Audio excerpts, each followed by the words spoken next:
Hello दोस्तों, आपका स्वागत है त्रिशक्ति एकेडमी में। और आज हम डिस्कस करेंगे chapter 3 shear force and bending moment का पार्ट 10। आज हम डिस्कस करेंगे कि जब मोमेंट एक्ट करती है बीम पर, when moment act on a beam. इसके हम प्रीवियस पार्ट में भी डिस्कस कर चुके हैं कि जब मोमेंट किसी भी बीम पर एक्ट करेगी तो उसको कैसे सॉल्व करेंगे। आज हम उसका थोड़ा एक्सटेंशन एक क्वेश्चन को लेकर आज उसे हम सॉल्व करेंगे। देखिए यहाँ पर हमारे पास एक सिंपली सपोर्टेड बीम है जिसके दो सपोर्ट हैं A and B.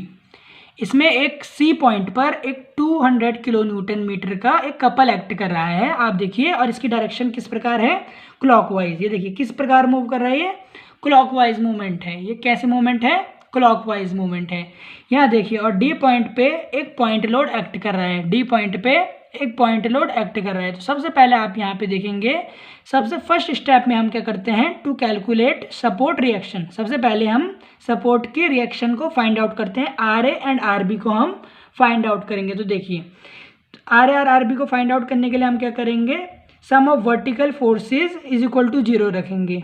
For equilibrium sum of vertical forces is equal to 0, यानी जो डाउनवर्ड फोर्सेज लग रही हैं is equal to upward force. तो यहाँ पे देखिए जो अपवर्ड फोर्स लग रही है R A plus R B is equal to 400 kilo newton, first equation.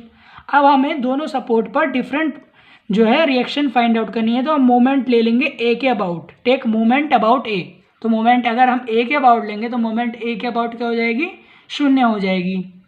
Because अब आप यहाँ पर देखिए इसी के कारण हमारा क्या होगा, clockwise movement is equal to हो जाएंगी एंटी क्लॉकवाइज मूवमेंट के। क्लॉकवाइज मूवमेंट बराबर हो जाएंगे एंटी क्लॉकवाइज मूवमेंट की। अब आप यहाँ पे देखिए ये आर बी देखिए किस प्रकार की मूवमेंट लगा रहा है, इस प्रकार, यानी एंटी क्लॉक मूवमेंट लगा रहा है। और ये जो 200 किलो न्यूटन मीटर है और ये 400 किलो न्यूटन का जो फोर्स है, ये क्लॉकवाइज मूवमेंट लगा रहे हैं। तो आप देखिए R B into 8, R A से इसकी दूरी कितनी है 8, आर बी इंटू 8 मूवमेंट होता है force into perpendicular distance is equal to 200 plus 400 into 2। तो यहाँ पर हमारे पास आ जाए, तो इसी के साथ हमारे पास आर बी आ जाएगा 125 kilo Newton and R A जो हमें पता है 400 माइनस आर बी करेंगे तो आर ए आ जाएगा, वो आ जाएगा हमारे पास 275 किलो न्यूटन। अब देखिए स्टेप 2 में हम क्या करेंगे, शियर फोर्स कैलकुलेशन करेंगे। तो देखिए एट बी पॉइंट, हम बी पॉइंट पे सबसे पहले एस एफ निकालेंगे। तो यहाँ पे देखिए इसमें कौन सी एक फोर्स लग रही है, आर बी एक फोर्स लग रही है 125 किलो न्यूटन की, जो क्या है राइट वर्ड लग रही है और अपवर्ड लग रही है। अब आप देखिए यदि कोई भी फोर्स जो अगर राइट वर्ड एक्ट कर रही है बीम के और यदि वो अपवर्ड डायरेक्शन में, तो उसको हम कैसे कंसिडर करते हैं, नेगेटिव। तो ये कैसे आ जाएगी, -125 किलो न्यूटन। अब आप देखिए सी पॉइंट पर, सी पॉइंट पे आप देखेंगे, सी पॉइंट पे कोई भी फोर्स एक्ट नहीं कर रही, बल्कि यहाँ पर एक कपल एक्ट कर रहा है। पर कपल को हम शियर फोर्स में कंसिडर नहीं करते, तो यहाँ पर भी कितनी फोर्स लगेगी, -125 किलो न्यूटन। यहाँ पर भी -125 किलो न्यूटन फोर्स लगेगी। अब देखिए शियर फोर्स है डी, डी पॉइंट पे यदि आप शियर फोर्स देखें यहाँ पर, तो आप देखेंगे -125 plus 400 kilo Newton, plus 400 kilo Newton, क्योंकि 400 किलो न्यूटन कैसी फोर्स है, पॉजिटिव हम कंसीडर कर रहे हैं क्योंकि सेक्शन के राइटवर्ड डाउनवर्ड फोर्स है। तो -125 plus 400 is equal to 275 kilo newton. अब आप देखिए शियर फोर्स एट ए के बिफोर भी आप इसे बोल सकते हैं और ए के राइट भी आप इसे बोल सकते हैं। तो आप यहाँ पर पाएंगे ए के बिफोर या ए के राइट यही फोर्स लग रही है जो हमारी डी पॉइंट पे लग रही थी, यानी शियर फोर्स यहाँ पे क्या होगी, 275 किलो न्यूटन। क्या होगा, 275 किलो न्यूटन। और shear force at a left, a के लेफ्ट पर यदि आप शियर फोर्स देखें, यानी यहाँ पर यदि आप शियर फोर्स देखेंगे तो यहाँ पर नीचे से एक 275 किलो न्यूटन की फोर्स लग रही है और एक ऊपर से लग रही है। तो 275 positive and 275 negative is equal to 0 kilo newton. तो हमने यहाँ पे शियर फोर्स कैलकुलेट कर ली है सभी पॉइंट्स पर। अब आप देखिए, अब हम स्टेप 3 में बेंडिंग मोमेंट को कैलकुलेट करेंगे। अब आप देखिए bending moment at B, B पर जो देखिए बेंडिंग मोमेंट क्या होगी, हमें पता है सिंपली सपोर्टेड बीम में रिएक्शन पर जो बेंडिंग मोमेंट होती है वो 0 होती है। अब देखिए सी पर बेंडिंग मोमेंट क्या होगी, ये देखिए एक आर बी एक फोर्स है इस प्रकार से जो अपवर्ड फोर्स लगा रही है, आर बी देखिए आर बी सी पॉइंट पे एक अपवर्ड फोर्स लगा रही है, तो आर बी इंटू 4। तो यहाँ पे हमें पता है आर बी की वैल्यू हमारे पास कितनी है, 125 किलो न्यूटन। तो 125 किलो न्यूटन इंटू 4, यह आ जाएगा हमारे पास 500 किलो न्यूटन मीटर। आ गए हमारे पास bending moment at C right, C के राइट में। और ये देखिए बीम किस प्रकार मूव कर रहा है हमारा, इस प्रकार से मूव करेगा। तो ये कौन सी मूवमेंट हो गई, हॉगिंग बेंडिंग मूवमेंट इस प्रकार से। तो हम इसका साइन पॉजिटिव कंसीडर करेंगे। Bending movement at C left, C के लेफ्ट में हम बेंडिंग मूवमेंट इसलिए कंसीडर कर रहे हैं बिकॉज सी पर एक कपल भी एक्ट कर रहा है, और कपल एक्ट कर रहा है तो इस कपल की वैल्यू भी हम इसमें रखेंगे। तो 500 का हमारे पास एक एंटी क्लॉकवाइज मूवमेंट यहाँ पर लग रहा था जो हम पॉजिटिव कंसीडर कर रहे थे। पर यहाँ पर देखिए क्लॉकवाइज जो कपल है वो -200, वो -200, ये माइनस हम इसका साइन ले रहे हैं क्योंकि ये क्लॉकवाइज रोटेट करेगा बीम को, ये बीम को क्लॉकवाइज रोटेट करेगा। इसका मतलब है क्लॉकवाइज रोटेट करने का मतलब कि हॉगिंग बेंडिंग मूवमेंट होगी, हॉगिंग बेंडिंग मूवमेंट होगी, बीम हमारा कुछ इस प्रकार से बेंड हो जाएगा। तो इसको हम नेगेटिव कंसीडर करते हैं। तो ये हमारे पास आ गया 300 किलो न्यूटन मीटर। सी पर ही दो बेंडिंग मूवमेंट आ गई, एक तो राइट में एक लेफ्ट में। अब देखिए बेंडिंग मूवमेंट है डी पॉइंट पर बेंडिंग मूवमेंट हम कैसे फाइंड आउट करेंगे। तो देखिए आर बी जो है 125 × 6 परपेंडिकुलर डिस्टेंस -200 तो हमारे पास क्या आ गया 550 किलो न्यूटन मीटर।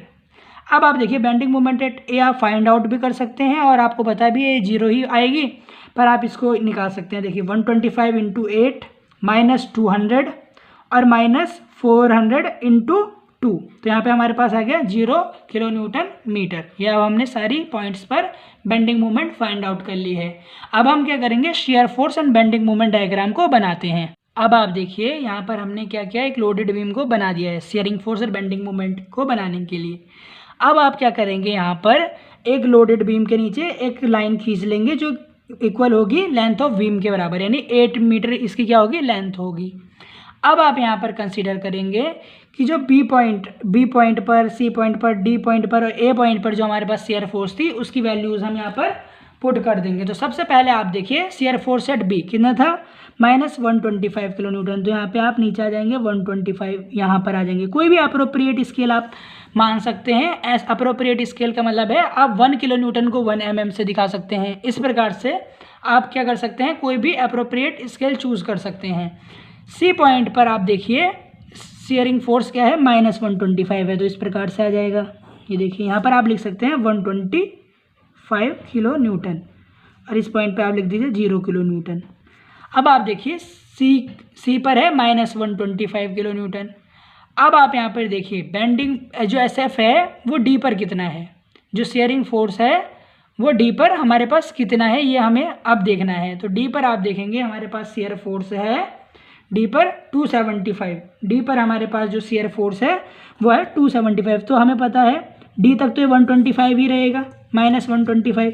पर जब डी के जब हम यहाँ पर सेक्शन लेंगे लेफ्ट वर्ड तो ये कितना हो जाएगा 275, यहाँ पर ये आ जाएगा इस प्रकार से 275।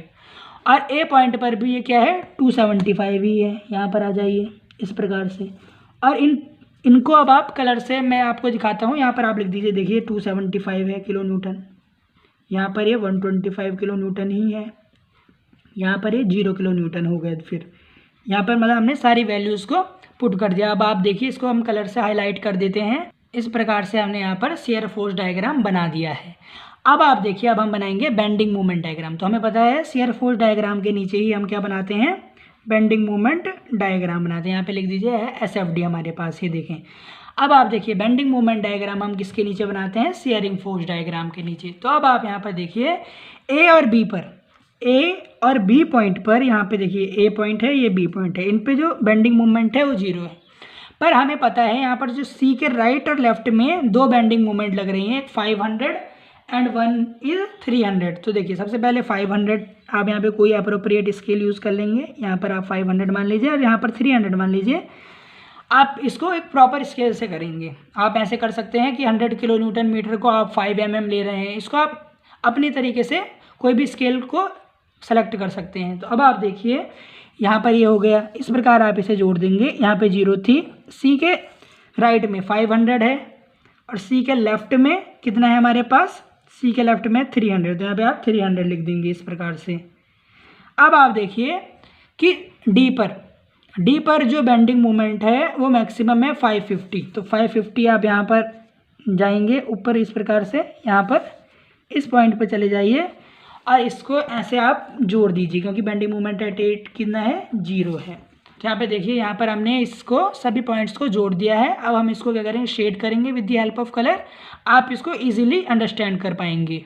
इस प्रकार यहाँ पर हमारा बेंडिंग मोमेंट डायग्राम भी बन गया है, BMD बेंडिंग मोमेंट डायग्राम। ये आप यहाँ पर भी शो कर सकते हैं। यहाँ पर भी मैंने आपको दिखा दिया, ये हमारा शियर फोर्स और बेंडिंग मोमेंट डायग्राम बन गया।